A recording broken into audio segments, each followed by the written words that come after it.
Hello student, I welcome to all of you in my online classes. This video is about the class 10 and this is my video number 1 and the topic is database management system. Okay student, so before to go ahead in the database management system software or talking about a lot of things, let's understand what is the difference between the data and the information. Because we are going to understand what we are going to studying about database management system. So before we have to understand about the data and the information. Okay. So I am going to give you one example here about the data. Now suppose I am writing here some data like Ravi 18, 79%, like there is a mobile number and there is a city name. Okay. So this is a raw fact for me. ये हमारे लिए क्या है, एक raw fact है, ठीक है, ये हमारा क्या है, डेटा है, but it is not a what, it is not a information until it is proceeded. जब तक ये प्रोसीड नहीं होता है ये हमारा क्या रहेगा, डेटा रहेगा. ठीक है. अब इसको प्रोसीड करना है तो क्या करेंगे, इस डेटा को हम क्या करेंगे, कहीं ना कहीं इसको स्टोर करेंगे. जैसे कि हमारा मोबाइल नंबर हो गया, तो ये मोबाइल नंबर हम कहाँ पे सेव करते हैं, कॉन्टैक्ट अपने लिस्ट में सेव करते हैं अपने मोबाइल के अंदर. ओके. किसके साथ, एक नाम के साथ, ठीक है, एक सिटी के साथ या फिर किसी स्पेसिफिक पर्सन के साथ, प्लेस के साथ, ताकि वो ये मोबाइल नंबर उससे रिलेट करे, ताकि और वो हमारा क्या हो जाए, एक हमारी इंफॉर्मेशन बन जाए. इसका मतलब क्या, जैसे हम इस हमारे डेटा को कहीं सेव करते हैं, चाहे हमारे कंप्यूटर में, चाहे मोबाइल में, या फिर डायरेक्टरी में सेव करते हैं, या फिर किसी बुक में सेव करते हैं, तो हमारा क्या बन जाता है, इंफॉर्मेशन बन जाता है. ठीक है. तो हमने क्या किया, हमने यहाँ पे क्या किया, Ravi 18, 79%, 80 something this mobile number and Allahabad. Now we are going to store in the computer. ठीक है, राइट. वंस जैसे हम इसको स्टोर करेंगे कंप्यूटर के अंदर, इट्स बिकम इन्फॉर्मेशन. जैसे कि अब मैंने यहाँ पे लिखा, मैंने इसको एज अ कॉपी पे लिख दिया या फिर अपने मोबाइल में लिख दिया, रवि इज अ स्टूडेंट, या Ravi is my student. Okay. Is और Ravi, the age of Ravi is 18. Yeah, Ravi's age is 18. Now 18 become an information. Now Ravi become information because when I said Ravi is a student, now Ravi become a what, information. His age is 18. Okay, so it becomes a information. He gets or he got a 79% in their board examination. Now 79% become an information. Now this is his contact number. Suppose 80, 90, 64, 23, 85 his contact number. Now it's become information and he is living in Allahabad. So the Allahabad become an information. So this is the difference between the data and the information. Okay student. तो यहाँ पे मैं लिख भी देता हूँ. Suppose मैंने यहाँ पे information की बात की, तो Ravi is a student. Okay. So now Ravi here is a data, but when we relate Ravi with the student, now Ravi becomes an information. ठीक है. Now 18.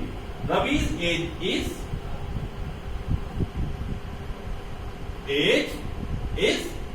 18. Now 18 become an information. He got 79% in their board examination. Again 79 becomes an information. Okay student. So this is about the difference between the data and the information. Clear? I hope you understand it. Now I know. So this concept is clear to all of you. Now the next thing here, I am going to discuss you about the database management system. Okay. So suppose here I am writing what, the different kind of data here. I need to store it. Okay. I need to store it. So I can store this information in different applications. Like I can store this information in MS Word. Okay. I can store this information in MS Excel. I can store in this information in our mobile system also. But here, storing is not a matter. The matter here is to manage these data, secure this data, to access this data. Okay? Access means to retrieve this data. Okay? This is a big challenge for the big companies or companies to handle their data, a lots of data. Like we can consider a large amount of data. Suppose if you asking or if you are asking about the MS Excel, okay, so MS Excel have a limitation to store the data, maximum 10 lakh in one sheet. Okay, 10 lakh data in one sheet. It's quite enough. But when we talk about a large amount of data, means like bank details or bank customers information. Okay, तो suppose यहाँ पे अगर हम एक bank की बात करें, suppose एक लोकेलिटी के अंदर एक बैंक में सपोज हमारे पास 1 लाख यूजर है या 10,000 यूजर है, उसमें से एक लोकेलिटी के बाहर अगर निकले हम एक सिटी के अंदर, उसके बाद एक स्टेट के अंदर, फिर एक कंट्री के अंदर, आउट ऑफ कंट्री के अंदर, तो इस तरह से हमारे पास कस्टमर का डेटा क्या होता है, एक लार्ज अमाउंट ऑफ डेटा हमें मिलता है। ठीक है, तो इस डेटा को हैंडल करने के लिए, इस डेटा को एक्सेस करने के लिए, मैनेज करने के लिए हमारे पास एक्सेल सॉफ्टवेयर नहीं होगा, हमारे पास क्या होगा, डेटाबेस मैनेजमेंट सिस्टम सॉफ्टवेयर होगा, जो लार्ज अमाउंट ऑफ डेटा को क्या करे, स्टोर कर सकते हैं। अब एक सिंपल एग्जांपल और देखते हैं, किसी स्पेसिफिक कस्टमर का जो ट्रांजैक्शन होता है, सपोज एक दिन वो 2-4 ट्रांजैक्शन कर रहा है, ठीक है, या फिर एटीएम से पैसे निकाल रहा है, या फिर हम एटीएम पैसे बैंक में पैसे जमा कर रहा है, किसी ऑनलाइन शॉपिंग कर रहा है, या हर तरह की इंफॉर्मेशन जो भी ट्रांजैक्शन हो रहा है, उसकी भी इंफॉर्मेशन कहाँ पे होगी, डेटाबेस मैनेजमेंट सिस्टम के अंदर होगी, ताकि वो डेटा सिक्योर हो, वो डेटा कंसिस्टेंट हो, डेटा रिलायबल हो। ठीक है, ताकि उस डेटा पे हम वर्क कर सकते हैं। चलिए अब हम बात करते हैं डेटाबेस मैनेजमेंट सिस्टम। यहाँ तो हमने देखा कि क्यों हमें डेटाबेस की जरूरत है। ठीक है, क्योंकि नॉर्मल में एक्सेल फाइल डेटा को, लार्ज अमाउंट ऑफ डेटा को स्टोर नहीं कर सकते हैं। ठीक है, हम एमएस वर्ड में ही सेव कर सकते हैं। ठीक है, हम मोबाइल में सेव नहीं कर सकते हैं, एक लिमिटेशन होती है, एक नॉर्मल हार्ड डिस्क में, कंप्यूटर में सेव नहीं कर सकते। ठीक है, तो हमें क्या होगा, हम क्या करेंगे, डेटाबेस मैनेजमेंट सिस्टम की बात करेंगे यहाँ पर, जो कि हमारा कैपेबल होता है लार्ज अमाउंट ऑफ डेटा को स्टोर करने के लिए, या फिर उसको बोल सकते हैं बिग डेटा को स्टोर करने के लिए। Clear student, this is the objective of using database management system. अब इसकी बात करते हैं, नेक्स्ट थिंग क्या हमारा है, advantages of using of database management system. क्या एडवांटेज है? ठीक है, तो पहले तो एडवांटेज है शेयरिंग का। जैसे एग्जांपल लेते हैं शेयरिंग। अब डेटा को हमने एक जगह पे स्टोर कर दिया, now the data is shareable, data can be shareable. जैसे कि अगर मैंने अपने कंप्यूटर में सेव किया तो I can access only, okay, but अगर मैंने उस डेटा को एक नेटवर्क में सेव कर दिया तो number of user can access that data. Okay, जैसे कि कभी जब आप सीबीएसई का जब साइट ओपन करते हैं तो आपको बहुत सारी इंफॉर्मेशन मिलती है, तो सीबीएसई की साइट कहाँ पर, नेटवर्क पर है, वेब पर है, ताकि आपको डेटा एक्सेस कर सके। ठीक उसी तरह से शेयरिंग ऑफ डेटा का मतलब क्या, डेटाबेस ऐसा होना चाहिए ताकि आपका डेटा क्या हो, शेयर हो सके, यूजर्स के बीच में शेयर हो सके। ठीक है, एक ही टाइम पे एक ही डेटा को अलग अलग लोग अलग अलग लोकेशन से अलग अलग टाइम पे एक्सेस कर सके। दूसरा होता है रिडंडेंसी। अब रिडंडेंसी का मतलब क्या होता है, ठीक है, repetition, there is no repetition of a data. एक जब भी कोई डेटा स्टोर होगा एक डेटाबेस के अंदर, तो वो क्या होगा, यूनिक होगा। जैसे अब एक सिंपल एग्जांपल लेते हैं स्कूल का। जैसे स्कूल में किसी स्टूडेंट का एडमिशन होता है तो उसका एक एडमिशन नंबर असाइन कर देते हैं। ठीक है, ताकि उस एडमिशन नंबर से उस पर्टिकुलर स्टूडेंट की सारी एक्टिविटीज जो भी है हम उसको ट्रैक कर सके, उसको एक्सेस कर सके। ठीक है, जैसे मान लीजिए विनय नाम से या फिर विशाल नाम से 2 बच्चे हमारे पास एडमिशन लेते हैं, लेकिन बच्चों का नाम सेम है।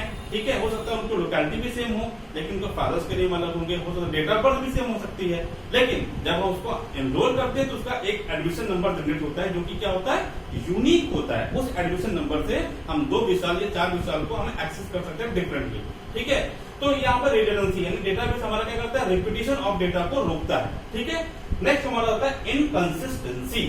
अब इनकंसिस्टेंसी का मतलब यहाँ पे क्या है कि सपोज एक कंपनी के अंदर मान लो एक स्कूल है, स्कूल में एक अकाउंट का सेक्शन है और एक हमारा टीचर्स का सेक्शन है। सपोज टीचर ने एक स्पेसिफिक बच्चे की इंफॉर्मेशन एक्सेस करनी है और उसके मार्क्स की इंफॉर्मेशन एज वेल उसकी इंफॉर्मेशन एक्सेस करनी है फीस की, कि उसकी फीस इस महीने की जमा हुई या नहीं जमा हुई है। ठीक है, एक अकाउंट का डिपार्टमेंट है, सेम टाइम पर दोनों ने इंफॉर्मेशन का एक्सेस की, तो दोनों के पास एक ही रिकॉर्ड जाना चाहिए। ठीक है, अपडेटेड रिकॉर्ड, इसको बोलते हैं इनकंसिस्टेंसी। इसका मतलब क्या हुआ, सपोज मैंने चेक करना है कि यार जुलाई की फीस स्टूडेंट की जमा हुई है या नहीं, या ठीक है, अब अकाउंट सेक्शन ने अभी क्या किया है, अपडेट किया, जुलाई की फीस को अपडेट किए, और जैसे ही वो अपडेट करे हमारे पास उसकी इंफॉर्मेशन हमको दिख जाए। ऐसा नहीं होना चाहिए कि अकाउंट सेक्शन को दिख रही है लेकिन हमें नहीं दिख रही है। ठीक है, तो इनकंसिस्टेंसी का मतलब क्या होता है, जो एक्यूरेट रिकॉर्ड होना चाहिए, रिलायबल हो, ताकि वो रिकॉर्ड को एक्सेस कर सके आसानी से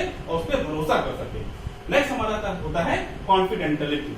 इसका मतलब क्या होता है, कॉन्फिडेंशियलिटी का मतलब ये हुआ कि हमारा डेटा जो सिक्योर हो, कॉन्फिडेंट, जैसे कि एक डेटा के ऊपर जो हमारा टीचर्स का सेक्शन है, जैसे स्टूडेंट का रिकॉर्ड है, तो teacher can not access student fees record because उसका उससे कोई रिलेशन नहीं है। ठीक है, टीचर्स को मालूम नहीं कि बच्चे का रिकॉर्ड क्या है, इस एग्जाम में क्या हुआ, एग्जाम में इसको नंबर कितने मिले, ग्रेड कितना मिला, क्या उसके रिमार्क है, वो सब इन्फॉर्मेशन होनी चाहिए।